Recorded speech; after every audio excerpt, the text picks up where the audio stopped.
I am going to begin our time today with a little history lesson. Some of you know I'm a little bit of a history buff.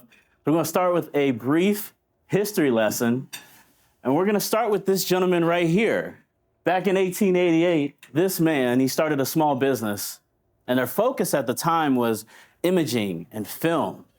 And their motto back then in 1888 was, "You press the button and we'll do the rest." Now, I know you just had some good food, maybe feeling a little warm and cozy, but can anybody here name this gentleman and his company? I already gave it away to him. I already told you the answer. What is it? Kodak, that's right, Alex. And just for you, oh yeah, I got coffee. Coffee's on me, man. After that. Well done. Well done. Coffee's on me. This is George Eastman, and in 1888, he founded the Kodak Eastman Company, as we know it, Kodak, right? And their motto, "You press the button, we'll do the rest," exactly what they did, as they dominated their industry for more than 100 years. By the 1960s, they'd reached the mark of 2 billion, that's with a B, 2 billion in sales, in annual sales. That's about 19.4 billion in today's dollars. And it's estimated that around this time, Kodak had between 85 and 95% of the global market share. Can you imagine this? Susan, can you imagine having 90% of the market share? Come on.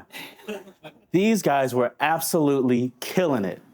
They closed out the 1960s with more than 100,000 employees, and they roared into the 1970s, which is when this gentleman, Steve Sasson, created this contraption that he's holding in front of you today. Any guesses as to what Steve's got in his hands? iPhone. iPhone? Any guesses? Any others? Polaroid, no? Any others? Digital. Who said digital? Alex, you're killing me. All right, man, that's 2 coffees. No more answers out of you. That is the world's first digital camera created by Steve Sasson in 1975, just using parts that he found laying around the factory floor at Kodak. Patented by Kodak shortly thereafter. And the company closed out the 1970s on a high note, 16 billion in revenue. Killing it, right?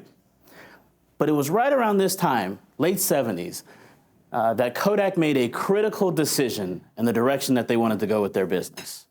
Remember, Mr. Eastman founded the company to focus on imaging, photography, film. And this digital camera, that's a filmless camera. That's filmless technology. And so Kodak's thinking at the time, according to their executives, was that digital camera idea, that's cute, and we'll patent that technology.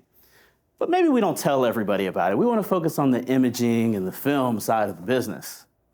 You see, they believe that the human being would always have a need for the tangible photograph.